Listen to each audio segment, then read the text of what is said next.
Hello children. Today we are going to learn about verbs. Have you heard of this word? Of course, आप सबने सुना होगा English grammar में verb. A verb is a word that denotes action or existence. Common अगर शब्दों में कहा जाए तो जितने भी एक्शन वर्ड्स होते हैं उन्हें हम verbs बोलते हैं. एग्जाम्पल देखिए आप, go, speak, boil, look, cry, etc. इन सभी को हम बोलते हैं verbs. Now let's see what all verb can do. Verb can do one of the following three things. तीन चीज़ें हैं यहाँ पे जिनमें से कोई भी एक काम verb कर सकता है. It can show an action. सबसे पहला पॉइंट है, हमें किसी सेंटेंस में अगर एक्शन के होने का पता चल रहा है, कोई एक्शन वर्ड है, then we can easily say that word is a verb. जैसे एग्जाम्पल देखिए, we played cricket yesterday. So played यहाँ पे जो है ये हमें बता रहा है कि क्या एक्शन हुआ है, खेला गया है कुछ. Something is being played, so this is a verb. Second point is it can show a condition और स्टेट. ऐसा कोई भी वर्ड जो कोई कंडीशन, कोई स्थिति, कोई स्टेट बताता है वो भी वर्ब कहा जा सकता है. जैसे देखिए, my school is quite big. यहाँ पे इज जो है वो क्या है, वर्ब है. यहाँ पे कोई एक्शन वर्ड नहीं है लेकिन एक कंडीशन दिखाई गई है, इज, एम, आर. ये वर्ड्स भी वर्ब में आते हैं. Thirdly, it can show a happening. क्या हो रहा है, ऐसे वर्ड्स जो बोलते हैं वो भी वर्ब होते हैं. The house caught fire in no time. So caught over here is verb. So these three things can be done by verb. It can show an action, show a condition और state, और show a happening. Now quickly see the classification of verbs. अब हमें पता है कि कोई भी action word या कुछ होना किसी वर्ड से पता चल रहा है तो वो वर्ब है. लेकिन वर्ब सिर्फ एक ही नहीं है, there are many types of verbs. There is transitive verb and intransitive verbs which you can see in the first. Then we can see main verbs and auxiliary verbs.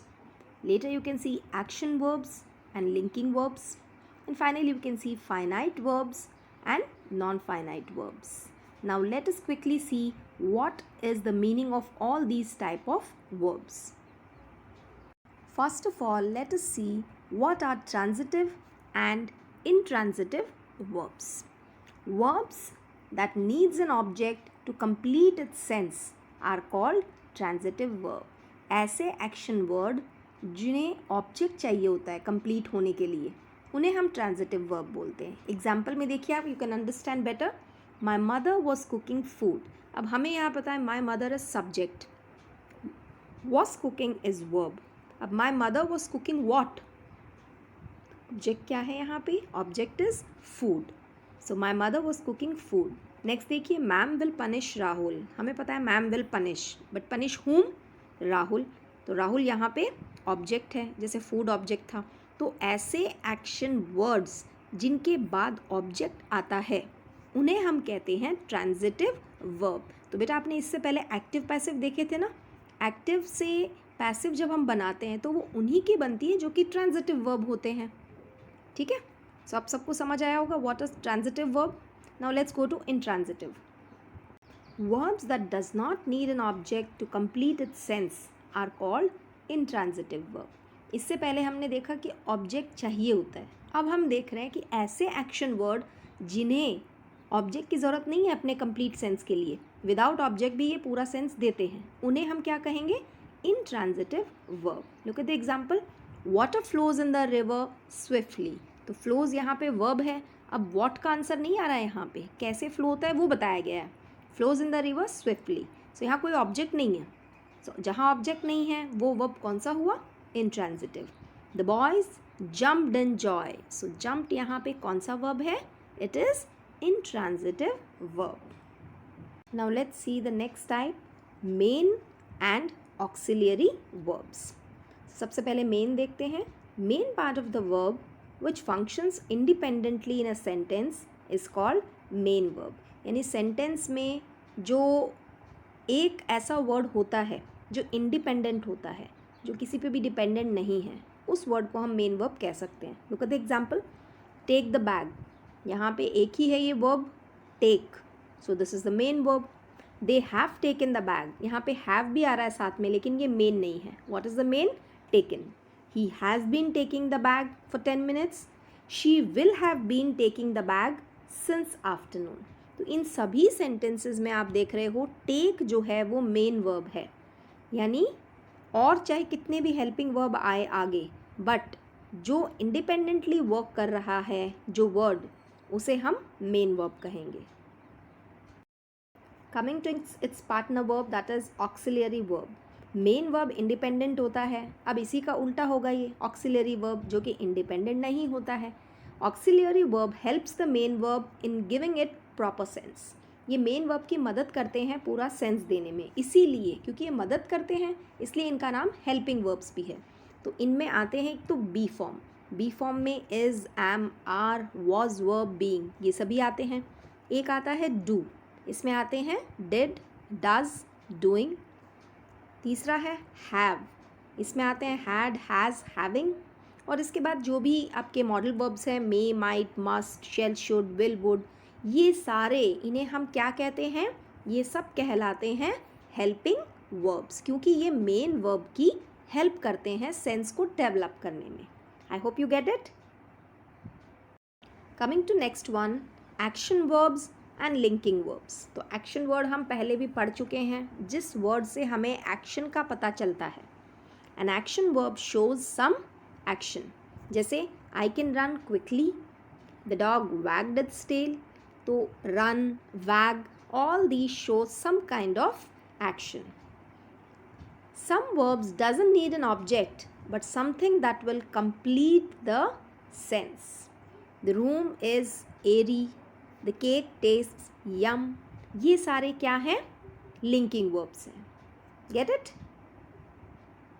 Finally we come to finite and non-finite verbs. ये भी बहुत important है आपके verbs topic में।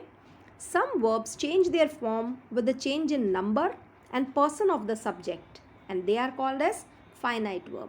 ऐसे action word जो subject के हिसाब से बदलते रहते हैं, जिनका form बदल सकता है, उन्हें हम कहते हैं finite verb. Example देखिए, I love to eat Maggie. यहाँ पे subject I है इसलिए verb आया है love. Second में देखिए subject change हो गया, I की जगह आ गया she, तो love क्या बन गया, loves. S ऐड हो गया इसमें। नेक्स्ट सेंटेंस देखिए आप, दे प्लूरल है ना, इसके साथ वापस एस हट गया और बन गया लव। इसके अगले एग्जाम्पल में नीरा सिंगुलर है, सो अगेन एस ऐड हो गया है। उसके अगले में भी सिंगुलर है ही, तो लव्स, इसकी जगह आप लिख सकते हो लव्ड भी। यानी ऐसा वर्ब जो कि सब्जेक्ट के हिसाब से अपने को चेंज करता है, ऐसे वर्ब को हम कहते हैं फाइनाइट वर्ब। अब इसी का ऑपोजिट है non finite. What is it? Some verbs remain same despite a change in number and person of the subject और tense are called as non finite verb. हमने देखा फाइनाइट में सब्जेक्ट के according verb change हो जाता है। Non finite ऐसे verb होते हैं चाहे कोई भी सब्जेक्ट आओ, कुछ भी आओ, लेकिन ये चेंज नहीं होता, ना इसका टेंस चेंज होता है ना इसका फॉर्म चेंज होता है। एग्जाम्पल देखिए, he bought a burger to eat. यहाँ पे बॉट जो है वो क्या है, वो मेन वर्ब है, ठीक है, फाइनाइट है, वो चेंज हो सकता है, लेकिन टू ईट जो दूसरा वर्ब है वो चेंज नहीं होगा, चाहे कोई भी सब्जेक्ट आ जाओ। नेक्स्ट लाइन में देखिए, he buys a burger to eat, तो टू ईट तो सेम है। दे हैड बॉट, ये चेंज हो गया, देखिए फाइनाइट है तो हैड बॉट भी बन गया है, लेकिन to eat remains the same. Last example में देखिए, यू विल बाय, यहाँ पे फ्यूचर भी बन गया है, ये फाइनाइट है, इट चेंजेस, जबकि non finite to it remains the same.